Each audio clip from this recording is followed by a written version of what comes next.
Urian Fancelli, Pois não. no sábado, logo depois do atentado, muitos colegas seus, muitos colegas nossos, meu e da Sabrina, disseram o seguinte: olha, se já estava quase ganho, depois do atentado já era. É entregar a taça para o Donald Trump. A gente conversou segunda-feira. Você falou sobre o assunto.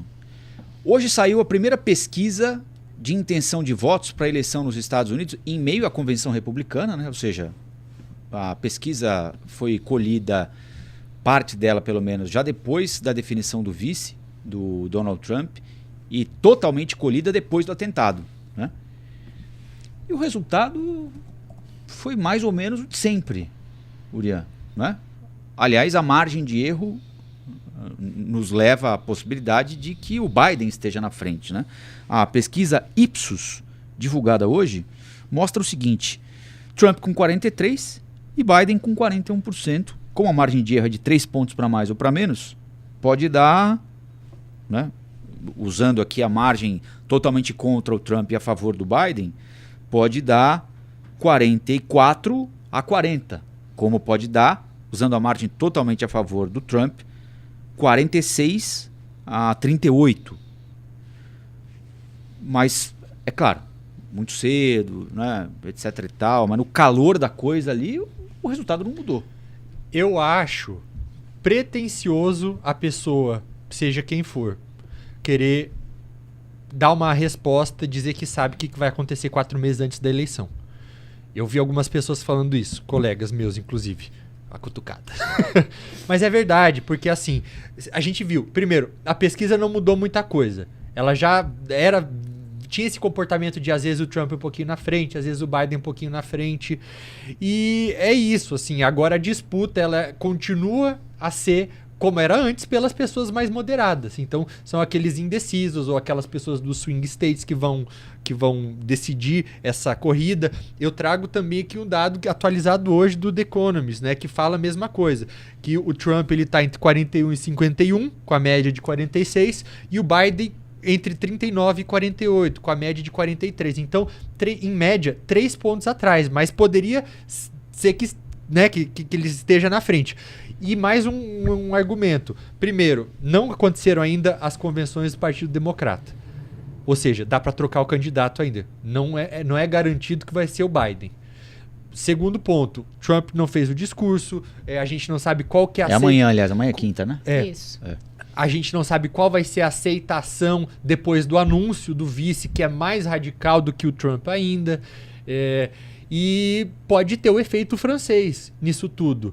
Que a esquerda e o centro se uniram e deixaram uma direita extremista que estava em primeiro lugar em terceiro.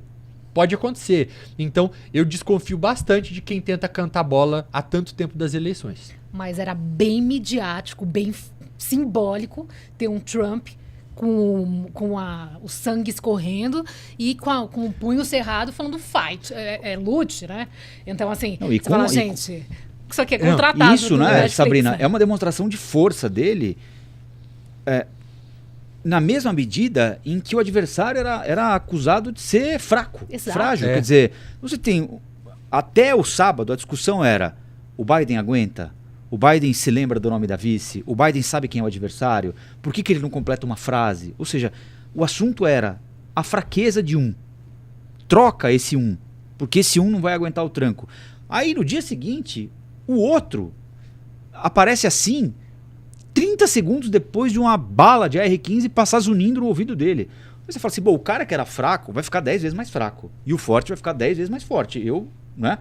Mas, Urian, não é esperança? Esses resultados da pesquisa não são assim puro suco da esperança para o Biden?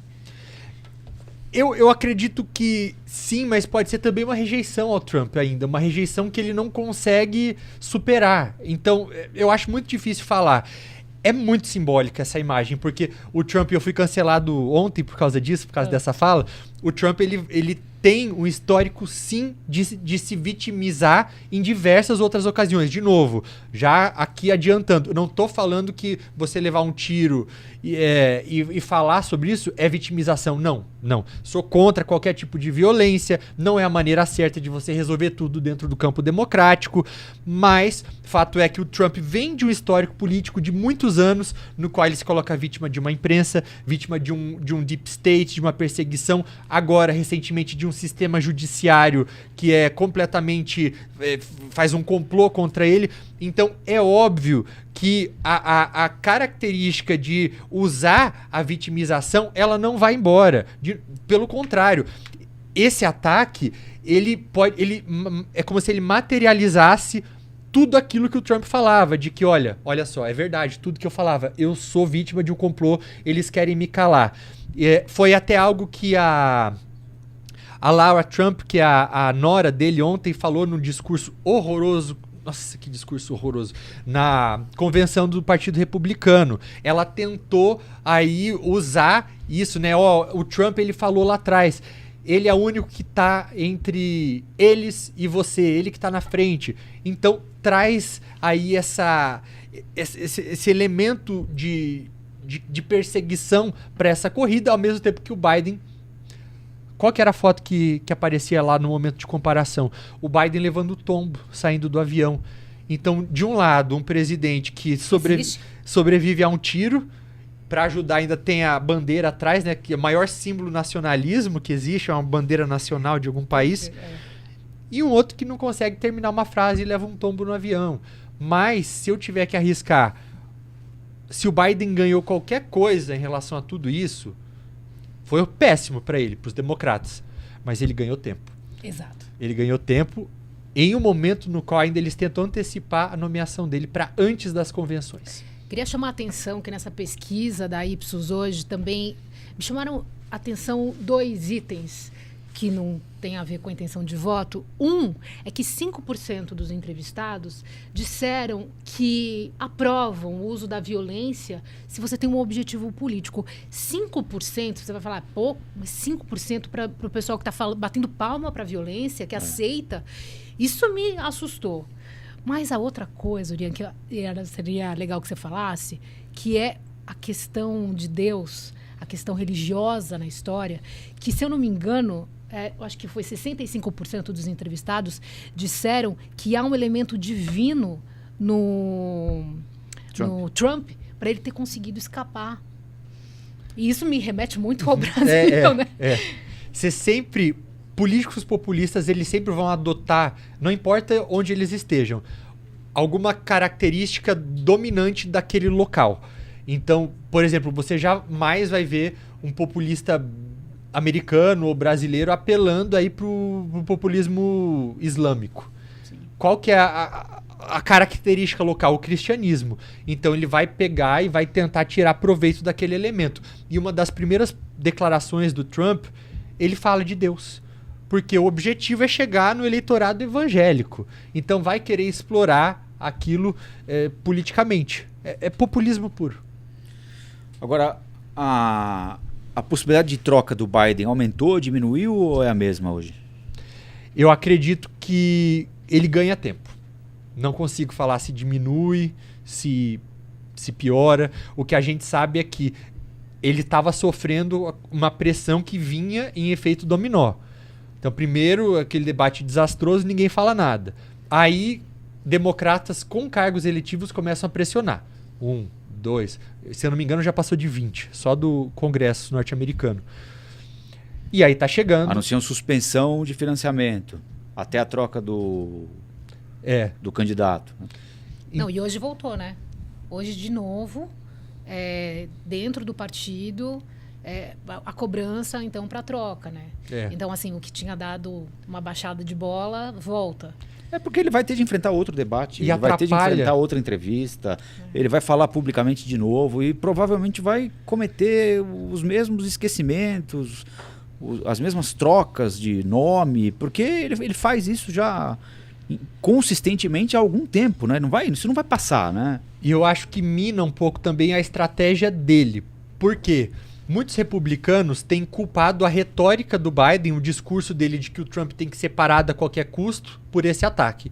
Até o vice dele foi uma das primeiras pessoas que se pronunciaram e falou o seguinte, viu só, eles chamam o Trump de fascista, falam que o Trump ele não pode chegar ao poder, e é isso, a consequência desse discurso do Biden levou esse ataque a acontecer. E aí isso perde um pouco de sentido, porque o assassino é um simpatizante republicano, até onde se sabe. Mas as pessoas não... Tá no fanatismo e na irracionalidade, as pessoas não vão pensar nisso. Elas vão propagar aquele argumento que vai de acordo com a visão de mundo que ela tem, que vai favorecer ela, mostrar que ela tá certa. E aí o Biden, ele fica numa posição também, por ser chefe do executivo tentando a reeleição, numa posição difícil, porque ele não pode parecer oportunista, não pode parecer que ele está tentando tirar vantagem disso. Ele é a pessoa que é responsável pelas instituições americanas, então ele não pode ser alvo também daquelas teorias da conspiração que dizem que ele falou pro serviço secreto pegar leve e não cuidar do Trump.